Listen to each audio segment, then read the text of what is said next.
Do the size of your balls matter? Well, they do when you're trailering. I got a buddy, let's call him Champ, and Champ has a BMW. Well, Champ pulls his side-by-side with his BMW, and he has a 16-foot tandem axle trailer that uses a 2 3/4 box. Well, he wanted a lighter trailer because his BMW isn't, they say, our diesel pickups or anything, and we had an Echo trailer on the lot that he wanted to come test drive. So we hooked it up. The Echo trailer takes a 2-inch ball, and he drove that around for a little while, and he went to take his trailer home. But instead of switching his 2-inch ball to the bigger ball that his trailer needed, he put his trailer on the 2-inch ball. He tried to drive his side-by-side on it, which means the trailer popped up and went into the back of his BMW. Well, Champ, instead of buying a new tailgate, Champ had to go buy a new BMW. So Champ to this day says it was a $60,000 problem that I created because he didn't realize the size of your balls matter. But there's a lot more to trailering than just the balls, right? So electrical systems where they have trailer braking, if you have the right hookups on your car, the length, the width, and the payload are all important aspects of this as well.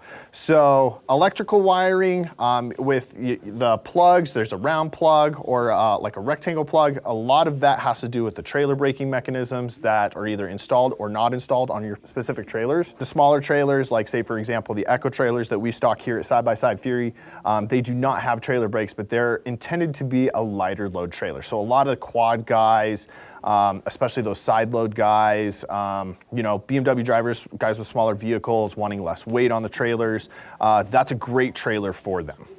The bigger trailers, the tandem axle trailers, the ones that are meant to carry heavier loads and or have like bigger axles or the axle weight of the trailer that can carry a heavier payload, say our bigger machines, my 4-seat Turbo S, for example, it pulls better on a bigger tandem axle trailer than it would a single axle Echo. Can the Echo handle it? Sure. But is it better on a bigger trailer? Absolutely. So a lot of those factors go into it as well. Strapping is huge. So, you know, kind of trailering 101 is, you know, there's a right and a wrong way to strap a machine to a trailer. The idea behind strapping a machine to a trailer is saying in an event of an accident, a well-strapped machine should actually remain on the trailer. So even if we were to roll it or tip the vehicle over, that whatever machine is strapped to the trailer should stay on the trailer. So think about that when you're actually strapping your machines. I see a lot of guys like, oh, throw one strap on it, it ain't going anywhere. They're thinking it's just because it's gonna roll backwards or forwards. That's not the case.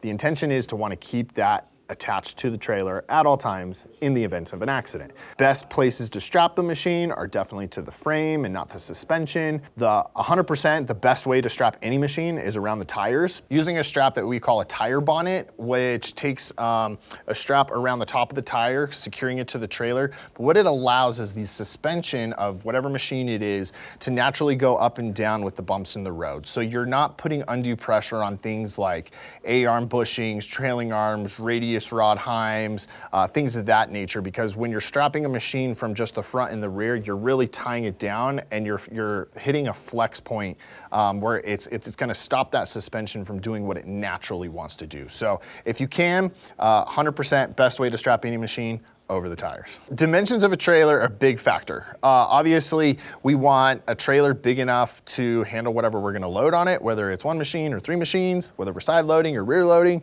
But one of the most common questions that I get from people is, hey, I have a 2-seat Turbo S. Is it gonna fit on this trailer?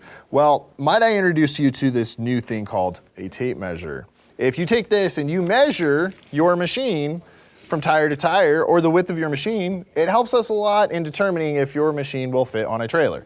I know it sounds crazy, but take the time and measure it, because when we tell you it's a 14-foot trailer, you will immediately arrive at the answer if your machine will fit or not. But having passed that, lots of other things we look at: axle weights, dimensions, the electrical, the size of your balls, whether you're side loading, rear loading, where you want to strap your machine, but we can go into all that at a later date.